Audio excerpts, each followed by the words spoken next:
ಮುಂಗಾರು ಆರಂಭವಾಗಿ 10 ದಿನ ಕಳೆದಿದೆ. ಕರಾವಳಿಯಲ್ಲಿ ಮಾತ್ರ ಮಳೆಯ ಕಣ್ಣ ಮುಚ್ಚಾಲೆ ಮುಂದುವರೆದಿದೆ. ಆದರೆ ಮಳೆಯ ನಡುವೆ ಕರಾವಳಿ ಜನರಲ್ಲಿ ಭಯವೊಂದು ಕಾಡ್ತಾ ಇದೆ. ಅದೇನು ಗೊತ್ತಾ? ಈ ಸ್ಟೋರಿ ನೋಡಿ.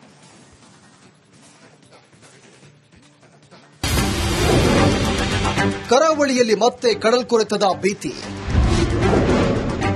ಬ್ರೇಕ್ ವಾಟರ್ ವ್ಯವಸ್ಥೆ ಕಲ್ಪಿಸಲು ಒತ್ತಾಯ. ಮುಂಗಾರು ಆರಂಭವಾಗಿ 10 ದಿನಗಳು ಕಳೆದಿವೆ. ಮೀನುಗಾರರು ಸಮುದ್ರಕ್ಕೆ ಇಳಿಯದಂತೆ ಎಚ್ಚರಿಕೆ ಹೊರಡಿಸಲಾಗಿದೆ. ಸಮುದ್ರದ ತಟದಲ್ಲಿ ಜೀವಿಸುವ ಜೀವಗಳಿಗೆ ಮತ್ತೆ ಕಡಲ್ಕೊರೆತದ ಭೀತಿ ಎದುರಾಗಿದೆ. ಜೀವ ಕೈಯಲ್ಲಿ ಹಿಡಿದು ಬದುಕುವ ಅನಿವಾರ್ಯವಿದೆ. ಬೈಕಂಪಾಡಿ ಬಳಿಯ ಮೀನಕಳಿಯ ಸಮುದ್ರ ತೀರದಲ್ಲಿ 300ರಷ್ಟು ಮೀನುಗಾರರ ಮನೆಗಳಿವೆ. 7,000ದಷ್ಟು ಜನರು ವಾಸ ಮಾಡ್ತಾ ಇದ್ದಾರೆ. ಮೀನುಗಾರಿಕೆಗೆ ತೆರಳಲು ಹತ್ತಿರವಾಗುವಂತೆ ಸಮುದ್ರ ತೀರದಲ್ಲಿಯ ಬದುಕು ಕಟ್ಟಿಕೊಳ್ಳುವುದು ಇಲ್ಲಿನವರಿಗೆ ಅನಿವಾರ್ಯ. ಕರಾವಳಿ ಭಾಗದಲ್ಲಿ ಮಳೆಗಾಲ ಪ್ರಾರಂಭವಾದ್ರೆ ನಿರಂತರವಾಗಿ ಕಡಲ್ಕೊರೆತದ ಅಬ್ಬರ ಹೆಚ್ಚಾಗಿ ಇರುತ್ತೆ. ಈ ಬಾರಿಯೂ ಕೂಡ ಮಳೆಗಾಲ ಆರಂಭದ ಮುಂಚೆ ಕಡಲ್ಕೊರೆತದ ಭೀತಿ ಕರಾವಳಿಯ ಸಮುದ್ರದ ಭಾಗದ ಸಮುದ್ರದ ಪಕ್ಕದಲ್ಲಿರುವಂತಹ ಜನರಿಗೆ ಎದುರಾಗ್ತಿರುವಂತದ್ದು. ಆದರೆ ಇತ್ತೀಚಿನ ವರ್ಷಗಳಲ್ಲಿ ಮಳೆಗಾಲದ ಸಂದರ್ಭ ಮೀನಕಳಿಯ ಸಮುದ್ರ ತೀರದಲ್ಲಿ ತೀವ್ರ ಕಡಲ್ಕೊರೆತ ಉಂಟಾಗ್ತಾ ಇದೆ. ಬೃಹತ್ ಗಾತ್ರದ ಅಲೆಗಳು ಹೊಡೆತಕ್ಕೆ ಭೂಭಾಗವನ್ನ ಆಪೋಷಣ ಪಡೆದುಕೊಳ್ತಾ ಇದೆ. ಹೆದರಿಕೆ, ತುಂಬಾ ಹೆದರಿಕೆ ಇರ್ತದೆ. ನಾವು ಕಿಟಕಿಯಲ್ಲಿ ನೋಡ್ತೇವೆ. ಇಲ್ಲಿಂದ ನಮ್ಮ ಮನೆ ಒಂದು ನೋಡಿ ಅಲ್ಲಿ ಕಾಣ್ತದಲ್ಲ, ಒಂದು 75 ಮೀಟರ್ ಅಷ್ಟೇ ಇರ್ತದೆ, ಜಾಸ್ತಿ ಏನಿಲ್ಲ. ಪ್ರತಿಯೊಂದು ಮನೆ, ನಮ್ಮ ಮನೆ ಒಂದು ಸ್ವಲ್ಪ ಆದ್ರೂ ದೂರ ಇದೆ ನೋಡಿ. ಆ ಕಡೆ ಎಲ್ಲ ಅಲ್ಲಿ ಒಂದು 25 ಮೀಟರ್ ಇಲ್ಲ. ಎಲ್ಲರೂ ಮೀನುಗಾರಿಕೆಗೆ ಹೋಗ್ಬೇಕಂದ್ರೆ ನಾವೇನು ಮೇನ್ ರೋಡ್ ಹತ್ರ ಮನೆ ಕಟ್ಲಿಕ್ಕೆ ಆಗುದಿಲ್ಲ, ಸಮುದ್ರ ದಂಡೆಯಲ್ಲೇ ಮನೆ ಕಟ್ಟಬೇಕು. ಯಾಕಂದ್ರೆ ಬೆಳಿಗ್ಗೆ ಬೇಗ 4 ಗಂಟೆಗೆ 3 ಗಂಟೆಗೆ ಎದ್ದೋಗುವಾಗ ಅವರ ಹತ್ರ ವೆಹಿಕಲ್ ಇಲ್ಲದಿದ್ರೆ ಅವರು ನಡೆದೇ ಹೋಗುವವರು. ಇಲ್ಲಿನ ಸಾಂಪ್ರದಾಯಿಕ ಮೀನುಗಾರರು ಕಲ್ಲುಗಳ ದೊಡ್ಡ ಗೋಡೆ ನಿರ್ಮಿಸಲು ಒಪ್ಪುವುದಿಲ್ಲ. ಕಲ್ಲಿನ ಗೋಡೆ ಕಟ್ಟಿದ್ರೆ ದೋಣಿಗಳನ್ನ ದಂಡೆಗೆ ತರಲು ಮತ್ತು ಲಂಗರು ಹಾಕಲು ಕಷ್ಟವಾಗುತ್ತೆ ಅನ್ನೋದು ಅವರ ಅಭಿಪ್ರಾಯ.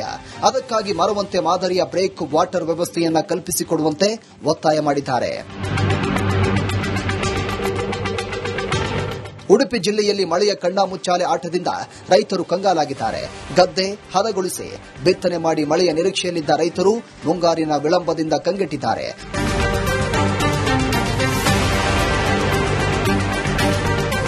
ಹವಾಮಾನ ಇಲಾಖೆ ನೀಡಿದ್ದ ರೆಡ್ ಅಲರ್ಟ್ ಹಾಗೂ ಆರೆಂಜ್ ಅಲರ್ಟ್ ಎಚ್ಚರಿಕೆಗಳ ನಡುವೆಯೂ ಉಡುಪಿ ಜಿಲ್ಲೆಯಲ್ಲಿ ನಿರೀಕ್ಷಿತ ಮಳೆಯಾಗಿಲ್ಲ. ಜಿಲ್ಲೆಯಲ್ಲಿ ಸರಾಸರಿ 35.7 ಮಿಲಿಮೀಟರ್ ಮಳೆಯಷ್ಟೇ ದಾಖಲಾಗಿದೆ. ಹವಾಮಾನ ಇಲಾಖೆಯ ಮುನ್ಸೂಚನೆ ನಂಬಿ ಹಲವು ರೈತರು ಈಗಾಗಲೇ ಭತ್ತದ ಬಿತ್ತನೆ ಕಾರ್ಯ ಆರಂಭಿಸಿದ್ರು. ಆದರೆ ಸಮರ್ಪಕ ಮಳೆಯ ಕೊರತೆಯಿಂದಾಗಿ ಬಿತ್ತನೆ ಮಾಡಿದ್ದ ಬೀಜಗಳು ಒಣಗಿ ಹಾಳಾಗ್ತಾ ಇವೆ. ಆರ್ಥಿಕ ನಷ್ಟವೂ ಉಂಟಾಗಿದೆ.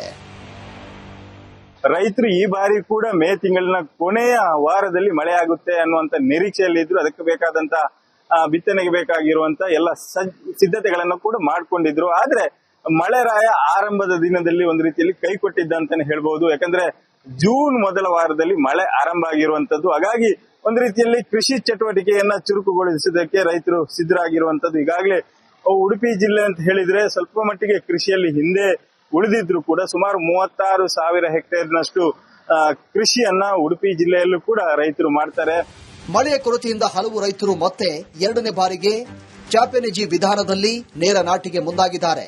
ಮಳೆ ಇನ್ನಷ್ಟು ವಿಳಂಬವಾದರೆ ಬಿತ್ತನೆ ಕಾರ್ಯ ತಡವಾಗಲಿದ್ದು ಉತ್ಪಾದನೆಯ ಮೇಲೂ ಪರಿಣಾಮ ಬೀರುವ ಸಾಧ್ಯತೆ ಇದೆ.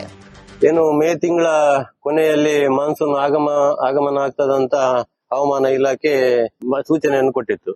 ಆದ್ರೆ ಸ್ವಲ್ಪ ಮಳೆ ಬಂತು, ಅದನ್ನು ನೋಡಿ ಮಾನ್ಸೂನ್ ಆಗಮನ ಆಗಿದೆ ಅಂತ ಈ ರೈತರೆಲ್ಲ ಗದ್ದೆಗೆ ಬೀಜ ಬಿತ್ತನೆ ಮಾಡಿದ್ರು.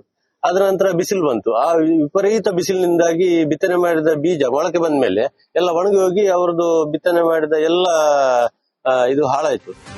ಸದ್ಯ ರೈತರ ಚಿತ್ತ ಆಕಾಶದತ್ತ ನೆಟ್ಟಿದೆ. ಕಷ್ಟದ ನಡುವೆಯೂ ಭತ್ತದ ಕೃಷಿಯನ್ನ ಕೈಬಿಡದೆ ಮಳೆಯ ನಿರೀಕ್ಷೆಯಲ್ಲಿ ಕೃಷಿ ಕಾರ್ಯ ಮುಂದುವರೆಸಿದ್ದಾರೆ. ಆದರೆ ಮುಂದಿನ ಕೆಲ ದಿನಗಳು ಮಳೆಯ ಮೇಲೆಯೇ ಈ ವರ್ಷದ ಕೃಷಿ ಚಟುವಟಿಕೆಗಳ ಭವಿಷ್ಯ ನಿರ್ಧಾರವಾಗಲಿದ್ದು ಅನ್ನದಾತರು ಮುಂಗಾರಿಗಾಗಿ ಕಾದು ಸುಸ್ತಾಗ್ತಾ ಇದ್ದಾರೆ. ಹರೀಶ್ ಪಾಲೆಚಾರ್ ಜೊತೆ ದಿವಾಕರ್ ಪದ್ಮುಂಜಾ, ರಿಪಬ್ಲಿಕ್ ಕನ್ನಡ.